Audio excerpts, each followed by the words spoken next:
¿Ya? Así que no se metan si no están convencidos. Lo mismo pasaría, ¿cierto?, de la perspectiva de Arthur Schopenhauer, y en este otro sentido también pasaría lo mismo con Eric Fromm. Con Eric Fromm, ¿ya? Eh, Son aristas diferentes, son definiciones distintas, quizás de una realidad, no lo sabemos todavía, pero esto no se lo tienen que tomar desde algo personal, como verlo desde ya esta perspectiva. Pero sí es bueno considerarla en el sentido de ver cómo profesionales, ¿cierto?, en diferentes ámbitos nos definen, ¿cierto?, este concepto, este fenómeno, ¿cierto? Que recuerden que nosotros estamos hablando del amor, porque dentro de la filosofía existen diferentes tipos de preguntas, y una de las que más, y va a seguir siendo presente, va a seguir estando presente en la realidad humana, es respecto del amor, ¿ya? Otra que estuvimos viendo, ¿cierto?, que es un fenómeno, el amor. Preguntas que tienen que ver con nuestra existencia, ¿cierto?, con nuestro sentido, nuestro ser, ¿ya? Y aquí nos estamos enfocando en lo que es, en este fenómeno, ¿cierto?, en este hecho, en este suceso del amor, ¿ya? Bueno, partimos, si no me equivoco aquí, sí. Partimos, ¿cierto?, con eso, después estuvimos explicando, ¿cierto?, lo que tenía que ver con su origen escrito, ¿cierto?, que tiene una raíz griega latina, significa sin muerte, que tiene que ver, este fenómeno del amor no tiene que ver con algo material, ¿cierto? Y por eso no se habla del cuerpo, sino que se habla de algo que es más allá del cuerpo, algo inmaterial. Y por eso está en relación con el alma. En este sentido, ¿cierto? Ahí veíamos la primera parte religiosa de Jesucristo, ¿cierto? En esta frase de ama a tu prójimo como a uno mismo. Entender esta diferencia entre lo cuantitativo y lo cualitativo. Ya debemos dejar de pensar en lo cuantitativo, ¿cierto? En las cantidades, porque ahí cometemos muchos errores. Eh, Discúlpeme que me demore un poquitito, pero estoy aceptando solicitudes, ¿cierto?, para entrar a la sala. Acá. El ejemplo que dábamos en ese minuto era cuando una persona le pregunta a otra cuánto me amas, independiente del tipo de relación que se tenga. Eso es un error garrafal, porque lo que estamos haciendo es verlo desde la parte de la cantidad, y el amor como un hecho, como un fenómeno, como un suceso, no se puede cuantificar. Es una cualidad. Entonces, ya eso inquiere en error, porque no sé si lo dije en su minuto, pero eh, cuando yo estoy comparando cantidades, siempre va a haber un ganador y un perdedor, porque estamos comparando, y esa comparación es garrafal. Ya siempre va a haber alguien que gana y alguien que pierde. Y el que pierde, en realidad, en este sentido, eh, igual van a ser los dos los que van a perder al tratar de hacer esa comparación. Acá hago la corrección. Recuerden, no es Santo Tomás, sino que es San Agustín de Hipona. Por favor, anótenlo por ahí. Yo se los había también escrito en el chat en ese minuto.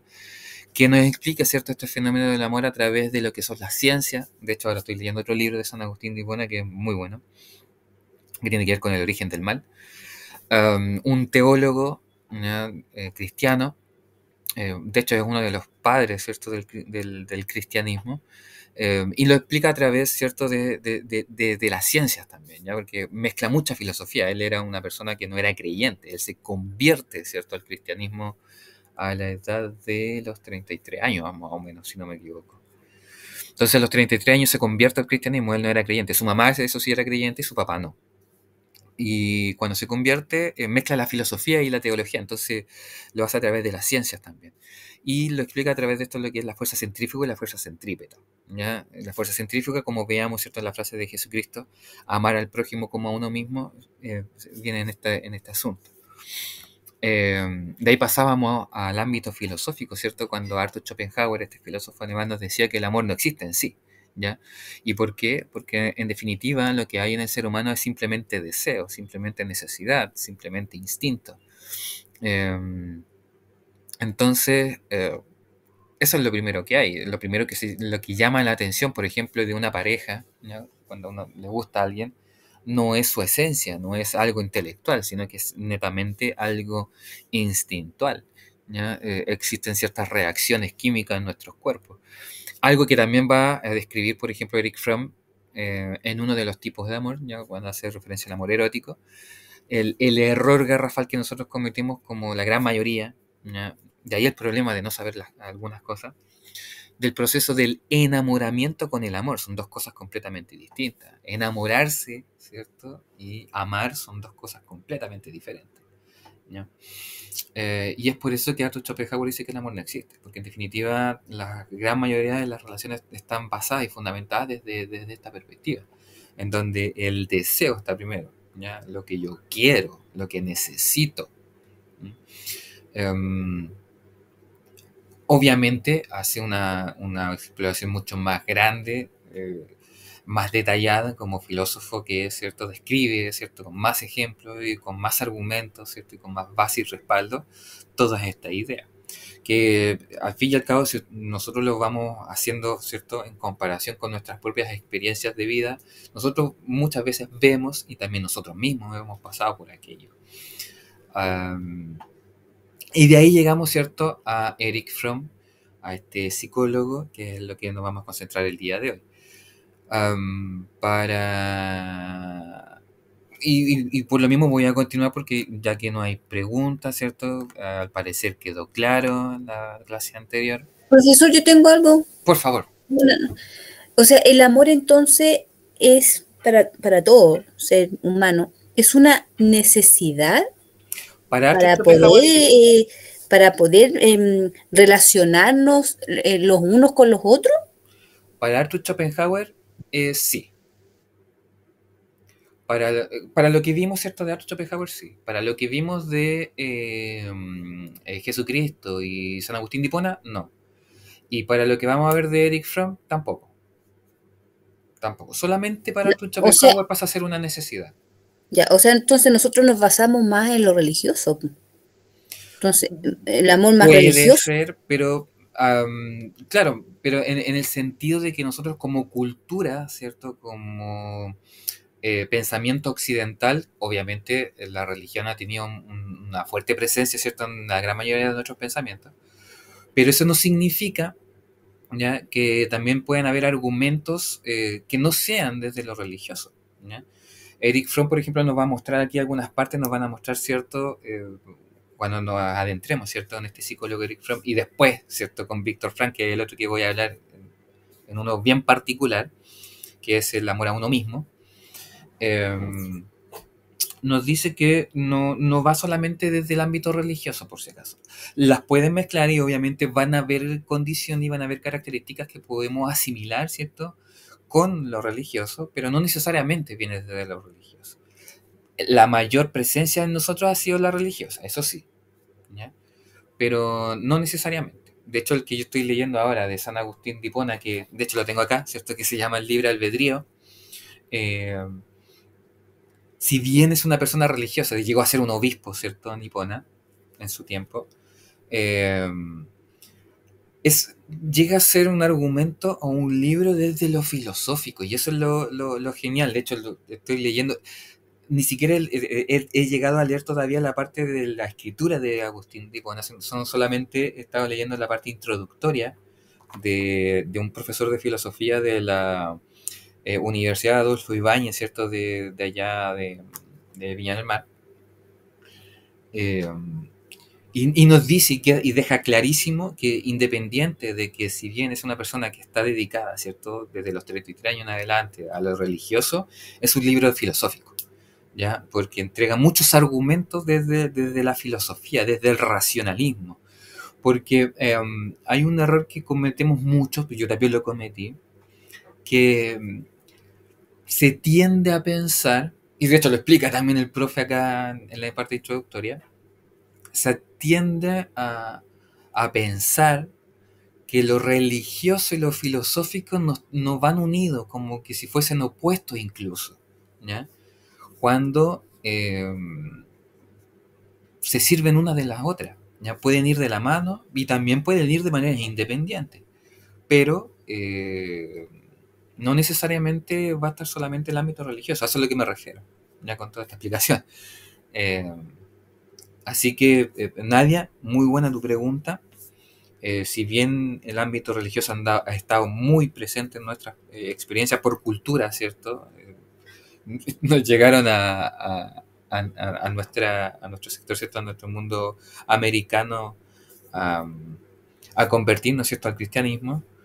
Se puede explicar desde otros ámbitos, ¿no? Por si acaso. ¿Alguna otra pregunta? ¿Y qué pasa con cuando uno siente el amor a Dios? Ahí vamos a hablar porque precisamente Eric Fromm, en uno de sus varios tipos de amor, ustedes lo están viendo ahí, ¿cierto? En la pantalla, ¿Sí? el amor a Dios no es un, él no va a hablar desde un amor a un Dios en particular, ¿ya? Porque si bien él pertenece a una religión, ya él es creyente, él no va a hablar solamente desde la perspectiva religiosa a la cual él pertenece, sino que va a hacer referencia a una realidad que es superior al ser humano, ¿ya? Porque el ser humano no es el único o no es la única realidad existente en sí que tenemos nosotros hoy en día, ¿ya? Hay muchas cosas que sobrepasan incluso el entendimiento humano. ¿Mm?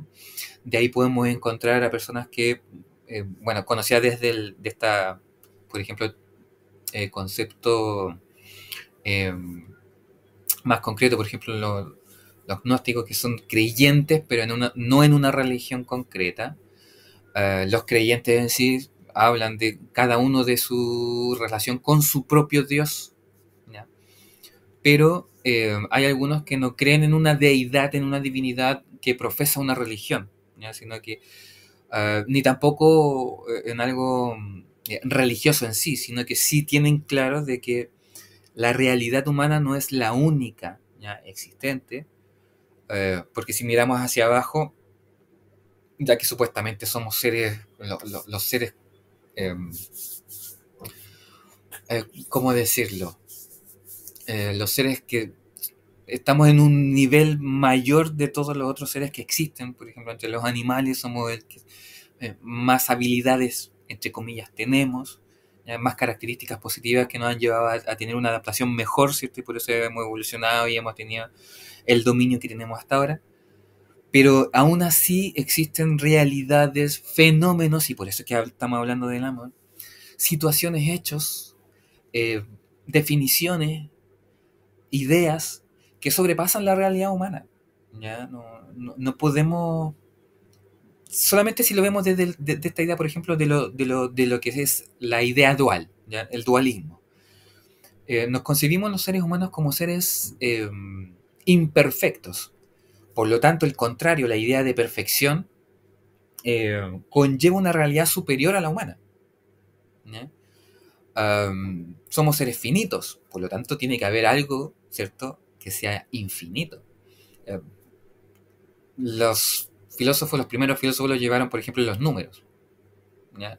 Y por eso, en cierto modo, Pitágoras, ustedes tienen que haber escuchado en matemáticas, ¿cierto?, el teorema de Pitágoras, crea una religión, la religión pitagórica. Y como deidad, podríamos decirlo, como deidad ellos tomaron a los números. Los números tienen un carácter divino, son infinitos en comparación con nosotros, la realidad humana, que somos seres finitos. Tenemos los días contados. De hecho, por ahí hay una frase que me gusta mucho. Disculpen, quizás autorreferente en este sentido. Pero dice que, eh, tomando en cuenta esto de la finitud, eh, se me olvidó cómo es la frase ahora. Disculpen, pero me voy a acordar. Que precisamente muestra esta dualidad, ¿cierto? De, de que si bien la realidad humana es una, la animal es otra, y otros seres, ¿cierto?, existentes son otras, pero hacia abajo, también debiese haber otras hacia arriba. Por eso hablábamos de la idea de la perfección, eh, de la finitud, en este caso, ¿cierto?, de Pitágoras con los números. Um, no sé si eso responde a la pregunta, Susi. Un poco, por lo menos, espero que algo. Sí, gracias, profesor. Ya. Por favor, sigan haciendo preguntas, yo no tengo ningún problema, ¿ya? Eh, ahora, entrando, ¿cierto?, a lo que es Eric Fromm, este psicólogo que nos trata de explicar es en un libro que él escribe a mediados de los años 50, si no me equivoco, lo escribe en el año 1955, 1956, por ahí, ¿no? Es un libro que al día de hoy sigue teniendo cabida, sigue teniendo una relación muy estrecha, sigue estando vigente, a eso es a lo que me refiero. Aunque obviamente de forma personal yo cambiaría algunas cositas, pero tienen que ver más que nada con cositas de contexto, más que nada, ¿ya?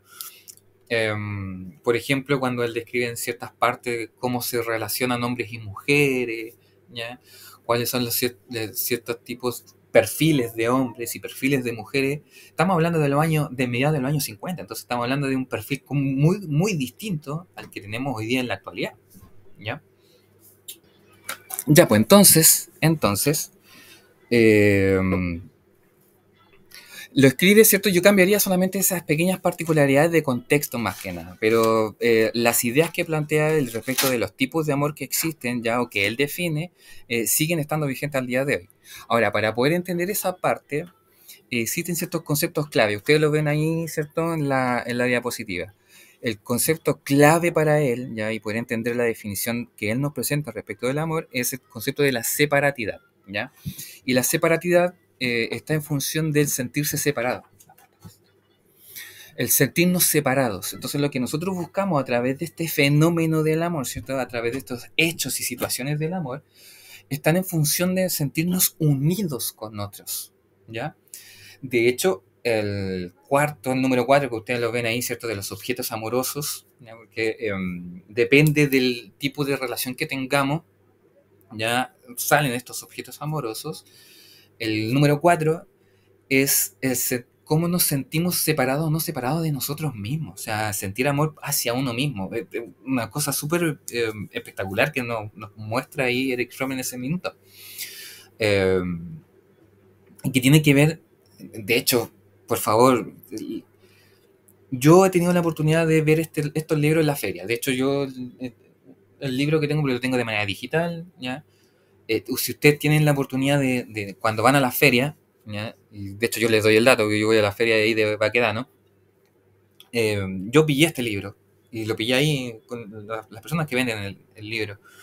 Y hay una última parte, después que habla de los tipos de amor, nos dice por qué hoy día, por ejemplo, tenemos problemas para poder entender estas definiciones de amor que él nos presenta, ¿ya? Y él, siendo psicólogo, nos hace el contexto en los años 50 de nuestra forma de vida, ¿ya? Que tiene que ver mucho con lo económico, ¿ya? Mucho con lo material, mucho con las situaciones, con el contexto, ¿cierto?, cotidiano que vivimos nosotros en el día a día, valga la redundancia. Entonces, si tienen la oportunidad, y aparte que tampoco es un libro que está escrito de manera muy académica, muy complicada para gente que a lo mejor dice, ay, ¿cómo voy a leer el libro de un psicólogo, ¿cierto? Que yo no he estudiado psicología, a lo mejor van a aparecer conceptos. No, por favor, sáquense eso de la mente, ¿ya?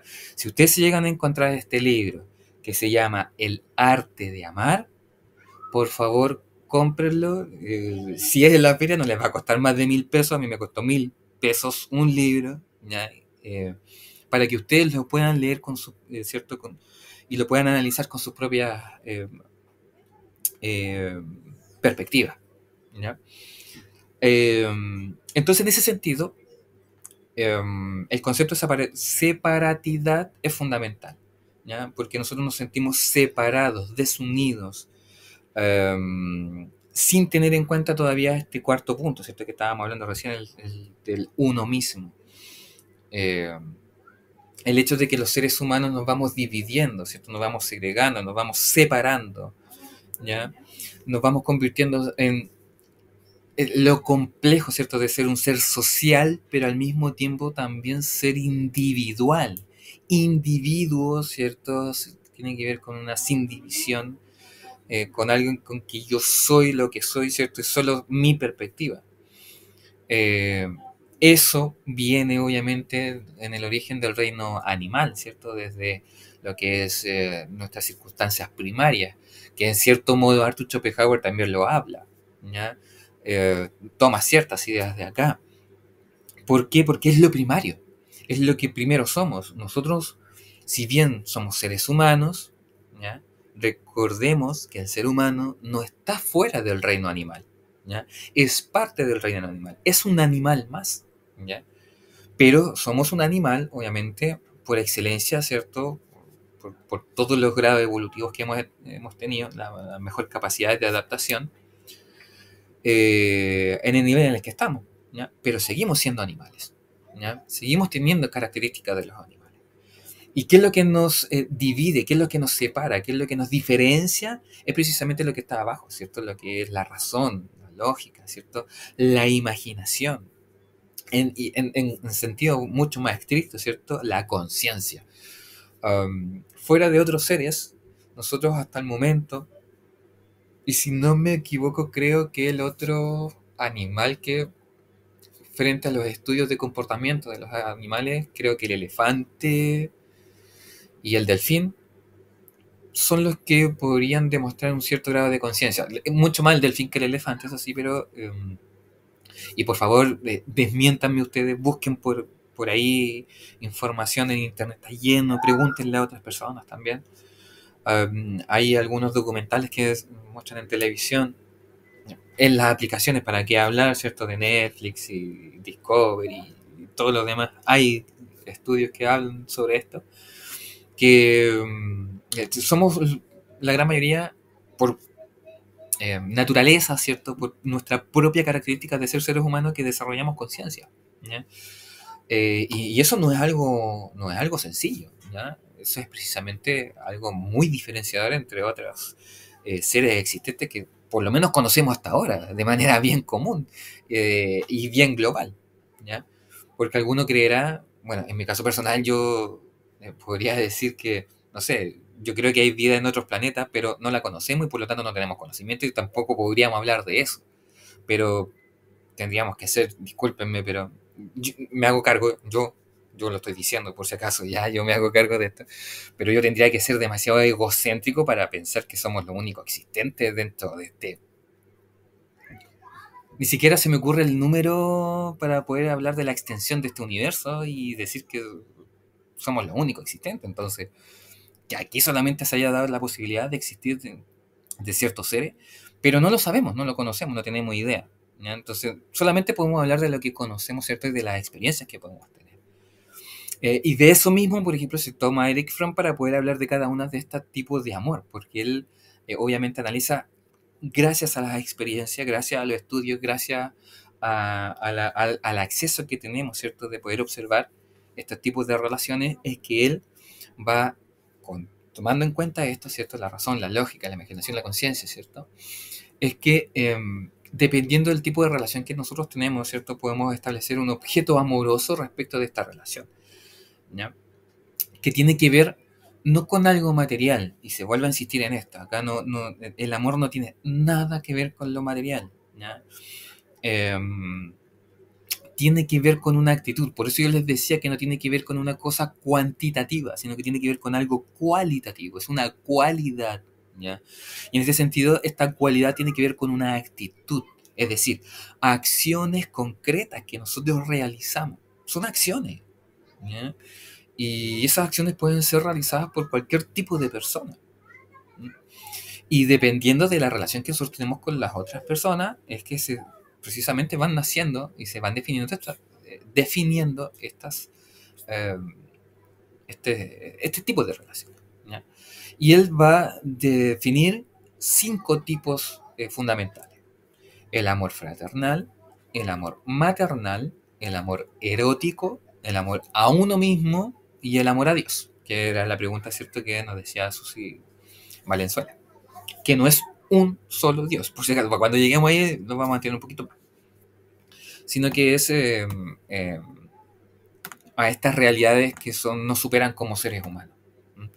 Ahora, como yo les decía, esto lo escribe Eric Fromm a mediados del año 50 en el libro El arte de amar, en donde en una primera parte, ¿cierto?, habla desde la teoría y la práctica, y esto cuando se ejercitan, ¿cierto?, se llevan constantemente en los hábitos humanos, llegan a transformarse incluso hasta en una intuición.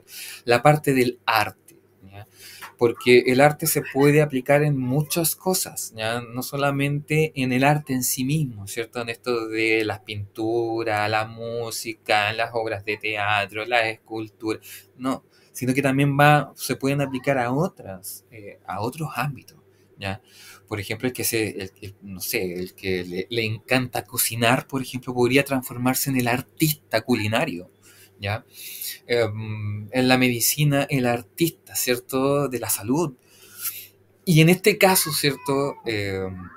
Eric Fromm va a hablar del arte de amar, ¿cierto? Cómo nosotros nos podemos transformar en una persona experta, ¿cierto? Al momento de tratar este fenómeno. Profe, Por favor. disculpa que lo interrumpa. No, por favor. Uno, al final, si tiene todos estos amores, entre comillas, como dice usted, ¿con cuál se queda el último? ¿Tu pregunta va en el sentido de los autores que hemos visto o de acá en Eric Fromm de estos 5 tipos de amor? Sí, porque la persona empieza su vida desde el niño, o sea, de bebé, hasta finalizar el viejo y va viendo todos estos amores que tiene. Precisamente, usted lo acaba de definir. Eric Fromm, cuando habla de estos 5 tipos de amor, es que todas las personas pasan por estos 5 tipos de amor. ¿Ya? Todos. No hay excepciones. Claro, al último se convence y se queda con el más que ya, si se está terminando la vida, es Claro. obvio, dice el amor a Dios, po. Pero en sí no es cínico el ser humano en ese aspecto. No, no, para nada. No, porque no tiene que ver con el cuento del periodo en el que nosotros estamos, sino que tiene que ver con los tipos de relaciones. Por eso hablaba de lo cualitativo. Porque si bien en general la gran mayoría podría pensar, por ejemplo, que el último tipo de amor porque él no los nombra en un periodo de vida de un ser humano, sino que se refiere a los diferentes tipos de relaciones que tenemos a lo largo de toda la vida, ¿ya? Porque puede suceder, por ejemplo, que una persona en vez de, no sé, de acordarse de Dios en los últimos momentos de su vida, a lo mejor más que de Dios se va a acordar de su familia, de sus padres, de sus hijos, hijas, de sus hermanos, o sea, de ese tipo de relación. Otros a lo mejor a lo mejor que no tuvieron hijos, ¿cierto? A lo mejor de su pareja, de sus padres también, pero de sus amigos, no sé. En ese sentido, puede ser variable, ¿ya? Acá Eric Fromm, si bien yo le puse así como 1, 2, 3, 4, 5, no es porque él dice que primero se comienza, ¿cierto? Porque de hecho el primero era fraternal y después viene el maternal.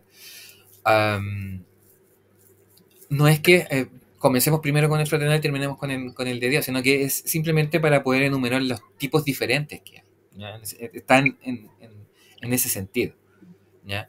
Sí, porque las vidas no son todas iguales. No, por supuesto que no. Y eso No. precisamente creo que falta mucho, que tengamos mucho más consciente esa perspectiva. Gracias por nombrarla, porque precisamente eso nos hace falta para poder entender que las relaciones que tenemos con los demás, incluso con gente que no conocemos, eh, podríamos ponernos a pensar, pucha, a lo mejor es de esta forma, o yo soy de esta forma porque yo tengo un tipo de vida que no tienen otro tipo de personas, o esa persona tiene un tipo de vida que no tiene la que tengo yo. Entonces creo que nos falta más tener ese tipo de perspectiva, ¿ya? Ese tipo de características mucho más presentes. Así que sí, sí, plenamente. Bueno, volviendo. Gracias. Bueno, eso, no sé si quieres decir algo más, disculpa. No, sigo nomás, es que era por eso. Ya, pero vamos bien, se va entendiendo, ¿cierto? No está siendo tan complicado. Este país, por ejemplo, las elecciones europeas, en el país... sí, profesor, se va entendiendo. Vale, gracias. Ya. Entonces, ¿cierto? Como se convierte este arte de amar, ¿cierto? Si bien hay que saber mucha teoría, después se pasa a la práctica, cuando esto se va aumentando, se llega a convertir en una intuición, ¿cierto? Ya llega a ser de manera de memoria. Es esa actividad la que debe centrarse como el centro, ¿cierto? Como en sí misma, como un fin en sí misma, para poder convertirse en un arte. Porque cuando yo, en esa actividad que realizo, pongo el dinero, pongo el prestigio, pongo el éxito o el poder o cualquier otra cosa que en el sentido no sea la acción en sí misma, como un fin en sí mismo, no va a funcionar nunca como algo artístico, ¿ya? Porque en definitiva el dinero corrompe, el prestigio, el éxito, el poder. Acá éxito entendido en el sentido como algo que yo quiero obtener en sí, ¿ya? A diferencia de lo que se hace en el arte, porque en el arte lo que se pretende es ser experto, no por ser experto, ¿ya? No porque yo quiero ser el mejor, sino por lograr algo que está fuera de lo real. El arte culinario o el artista culinario lo que va a querer lograr es tratar de hacer sentir a las personas sabores particulares. Y es por eso que cocina, ¿cierto? Y es por eso que elabora los productos de tal forma que pueda hacer sentir a las personas con lo que él prepara, con la que esa persona prepara, de una forma en especial. Lo mismo pasa en la salud y lo mismo pasa, se supone que lo mismo debería pasar también en el mundo artístico. Una canción, un poema, una pintura, una obra, lo que debería hacer sentir es qué es lo que hace sentir a la persona, ¿ya? Y por eso las interpretaciones pueden ser variadas, ¿ya? Y al ser eso el centro de la acción en sí misma, se convierte en algo artístico. Y ese es el poder que tenemos eh, las personas que se dedican, ¿cierto?, a hacer arte, y en cualquier ámbito. Ahora, vamos a comenzar con lo que es el amor fraternal y porque esto de cierta manera también se une con el resto de las otras perspectivas, ¿ya? Esta es como la base fundamental y primordial, ¿ya? De las anteriores. Ahora, cuando Eric Fromm define el amor fraternal, está un poco en comparación con, ¿cierto?, con un poco lo que era el ámbito religioso, en el sentido de que esto no es solamente entre hombre y mujer, sino que tiene que ver entre cualquier otro que sea igual a mí, ¿ya? En el sentido de que somos seres humanos. Y el verdadero amor fraternal, ¿cierto? El fraterno, ¿cierto? Alguien que es igual a mí, va a ser en lo nuclear, ¿ya? Aquí se diferencian dos áreas diferentes. Lo que es netamente núcleo, centro, ¿ya? Y es por eso que ahí dice común a todos, inmaterial, y es por eso que se habla del alma. En filosofía se habla de la esencia, ¿cierto? A diferencia de lo periférico, ¿ya? Es decir, lo que nos hace diferentes. En este sentido, la gran mayoría debiese entenderlo desde lo material, ¿ya? Lo corporal, cuando hablamos de personas, porque es la materia que tiene el sujeto, la persona, el que sea. Porque una persona, si bien nosotros nos vestimos, pero la ropa no es nuestra, no es parte de nosotros. Expresa, eso sí, algo que tiene que ver con nosotros, y por eso nos da lo mismo las formas de vestimenta que nosotros tenemos. No es nosotros, o sea, nosotros somos cuerpo y alma. La materia, periferia. El alma, lo nuclear, ¿cierto? Es esa. Por lo tanto, cualquier conexión que nosotros debiésemos tener con el otro, ¿ya?, independiente de quién sea, debiese ser desde lo nuclear, desde el alma. El problema es que para poder llegar al alma, nosotros debemos, ¿cierto?, ir más allá, ¿no? No quedarnos solamente con lo material. De ahí algunas personas, ¿cierto?, hemos tenido la experiencia de llevarnos muy gratas sorpresas cuando comenzamos a conocer, ¿cierto?, el núcleo, la esencia, el alma, el ser de esa persona, ¿cierto? Y lamentablemente, porque todos lo tenemos, en contraste, ¿cierto?, con nuestros prejuicios, ¿cierto?, los juicios que hacemos antes de conocer, nos damos cuenta que estos prejuicios, esta idea que nosotros hemos tenido antes, han sido completamente erróneas. Entonces, cuando comenzamos a conocer a estas personas, independiente de quiénes sean, hombres, mujeres, niños, ancianos, ¿ya?, nos llevamos estas gratas sorpresas porque nos damos cuenta que en realidad lo importante es esa esencia, es el alma, ¿cierto? Es eso que es común a todos. Porque el cuerpo no es común a todos, no todos tenemos los mismos cuerpos. Entonces, no todos nos vestimos igual, no todos, ¿cierto?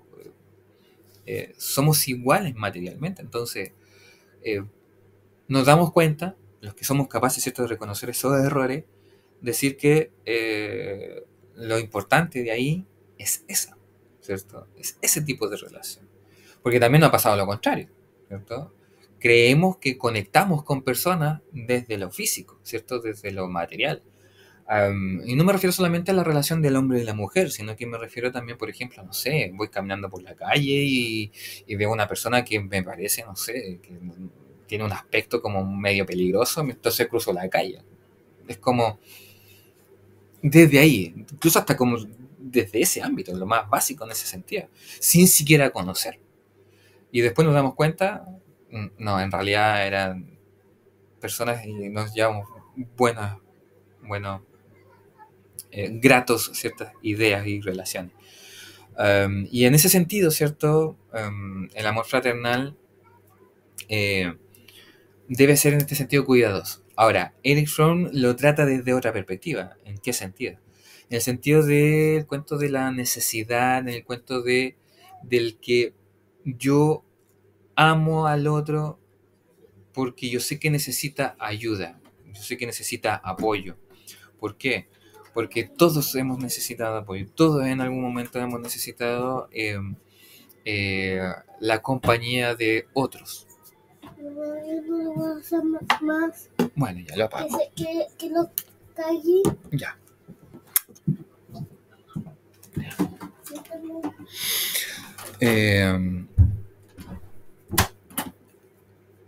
Porque lo que nos une con los otros, en cierto modo, son las situaciones que vivimos. Cuando estamos bien, pareciera que no necesitásemos a los demás. Pero cuando estamos mal, ¿ya? Cuando pasamos por problemas, por situaciones que nos generan ciertos conflictos, necesitamos de otros. Independientemente del tipo de relaciones que se vayan dando, ¿ya? Entonces, desde ahí es que nosotros debiésemos considerar al otro como un igual a mí, ¿ya? Creo que eso como lo más general de lo que Erich Fromm habla del aspecto del amor fraternal. Porque ya entrar a ahondar un poquito más, y nos está quedando poquito tiempo. No creo que sea tan necesario, porque yo creo que queda claro, ¿no? Para que ya vayamos pasando también a las otras. Porque son 5. Bueno, respecto del amor maternal, voy a revisar si alguien tiene alguna pregunta, porque como no estoy acá. No, ya, vale. Estamos acá. Respecto del amor maternal, si bien acá hace referencia al amor materno, ¿cierto? Desde la madre, no hace excepciones de que también existe el amor paternal, ¿cierto? De los padres. Ahora, hace esta distinción porque aquí surge algo que es bien distintivo respecto de este tipo de amor respecto de los otros que ya hablamos del fraternal y del que vamos a hablar después respecto del erótico, en donde tanto en el fraternal como en el erótico se presentan dos seres, ¿cierto?, separados, pero se presentan dos seres que estando separados se unen. En cambio, en el amor maternal son dos seres que están unidos y se separan, ¿ya? Y precisamente acá es donde hace relevancia la definición del amor maternal por Erich Fromm, porque precisamente la madre, y por favor desmiéntanle, pues yo les digo que por favor lean este libro de chiquillo y chiquilla, es que la mujer, la madre, debe experimentar esta relación de separación con el hijo de una manera muy diferente a como lo vive el padre, porque también lo vive, pero es muy distinto, porque viene incluso materialmente, ¿ya? Nace del cuerpo de la madre, sale del cuerpo de la madre, se corta el ombligo, ¿cierto? Perdón, el cordón umbilical, que después se transforma en el ombligo, pero el cordón umbilical que une materialmente a madre e hijo o hija, ¿ya? Entonces, este tipo de relación pasa a ser completamente diferente al del padre y con el hijo, ¿ya? O la hija. Pero desde ahí, y es por eso que la relación entre madre e hijo es fundamental en la vida de cualquier sujeto, de cualquier ser humano, ¿ya? Y aquí establece estas dos definiciones y estas dos distinciones entre lo material y lo inmaterial dentro del amor maternal. ¿Y a qué se refiere? Desde lo material, la madre, independiente de todas las otras características y rasgos que tiene el amor paternal, por favor, no lo olviden, la madre tiene un papel preponderante en el sentido de cómo este nuevo sujeto, ¿cierto? Este hijo, esta hija, va definiendo en su propia conciencia el sentido de vida que tenga, ¿ya? Y en este sentido, el sentido de amor, ¿ya? Incluso hasta por la vida misma. ¿Por qué? Porque desde lo material debe procurar, ¿cierto?, tener todos los cuidados necesarios para la sobrevivencia, ¿ya?, de este nuevo ser. Es ella la que debe procurar, ¿cierto?, tener los cuidados materiales para la supervivencia, ¿ya?, o la sobrevivencia material, ¿ya? Pero también tiene un papel preponderante para lo que no es material, ¿ya? Es decir, que sienta ese gusto por vivir, que sienta esa cosa inmaterial, esa idea, que tenga en su conciencia ese gusto por la vida, ¿ya? Que si bien el padre también influye en eso, pero materialmente e inmaterialmente de esta perspectiva, es la madre que tiene un rol fundamental, ¿ya? ¿Y por qué? Porque también puede suceder el ámbito negativo de esto, ¿cierto? Que es lo que ustedes ven ahí, que está en relación con lo que es la ansiedad. Si la madre no ha trabajado en sí misma para poder ella sentirse feliz y amada en la relación con la vida misma, pero por supuesto con, ¿cierto?, consigo misma, con la vida, difícilmente lo va a poder hacer desde lo positivo para con la relación con su hijo o su hija, ¿ya? Tiene que ser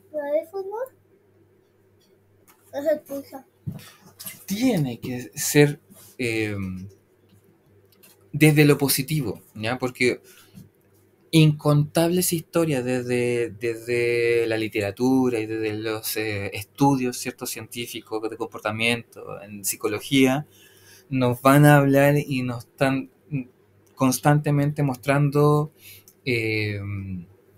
ejemplos, ¿cierto?, y datos de que una madre, ¿cierto?, puede favorecer o puede perjudicar, al igual que el padre, pero en este caso, como estamos hablando de este vínculo diferente que tiene la madre con sus hijos, de manera positiva o negativa, ¿cierto?, en la perspectiva de las personas. Mi mamá me mandó un mensaje. Revíselo, por mi amor. Entonces, en ese sentido, es fundamental la relación que tengan estos dos seres, ¿cierto? Pero siempre desde la madre hacia el hijo. Y es por eso mismo que también es considerado este tipo de amor uno de los más particulares, ¿cierto?, y más trascendentes, por decirlo de alguna forma, más importantes, porque precisamente entre el amor fraternal y el amor... Después, mi amorcito, espera, que todavía estoy en clase. Dice como que ven en la carretera. No sé. Ay, se me fue la idea, disculpen. ¿En qué estaba? Disculpen, ¿me pueden aclarar? Con las interrupciones que he tenido, se me fue la idea. El amor de la madre hacia el hijo. Ah, sí. A diferencia del amor fraternal y el amor erótico, como son dos... también se fue como son dos seres iguales que se unen, en el amor maternal es la madre quien debe procurar a un indefenso, a alguien que está recién teniendo conciencia de sí mismo, de su propia existencia, ¿ya? La madre y el hijo son dos seres diferentes, son dos seres completamente diferentes. El hijo está recién aprendiendo a vivir, la madre no. Entonces, por eso es fundamental este tipo de relación. En el amor fraternal, en el amor erótico, son dos seres iguales, dos seres que se unen en sí. Pero en el amor maternal, por eso es tan importante, porque es completamente incondicional. En el amor erótico, se dan, ¿cierto? Y reciben entre ellos mismos. En el amor fraternal es lo mismo, ¿cierto? Pero en el amor maternal o paternal, la madre da todo de sí. ¿Y qué es lo único que recibe a cambio? Sonrisas, risas, tipos de relación, pero en ese sentido, no en comparación con lo que es el amor fraternal y el amor erótico, que es lo que vamos a ver lamentablemente por el tiempo en la próxima clase, ¿ya? Así. Es Y muy tratar de distinto. hacerlo lo más simple posible, porque estoy tratando de reducir, imagínense, ideas. Ustedes saben lo que he dicho en todas las clases anteriores. Y dicho eso, para no tener más tiempo, porque lo más probable es que se corte la llama por sí sola. ¿Preguntas, dudas? ¿Quedó claro? Espero que sí. Si no, se entenderá. Sí, Sí, sí, quedó a mí me claro, quedó, profesor. a mí también. Gracias. Muchas gracias. Sí, Gracias, sí. gracias Susi, Nadie. Y espero que los demás también, ¿ya? Y para no quitarle más tiempo, bueno, nos estamos viendo el miércoles entonces. Que estén súper bien. Cuídense. Igual, profesor, igual usted. Y muchas gracias. Que estén súper bien. Nos estamos viendo.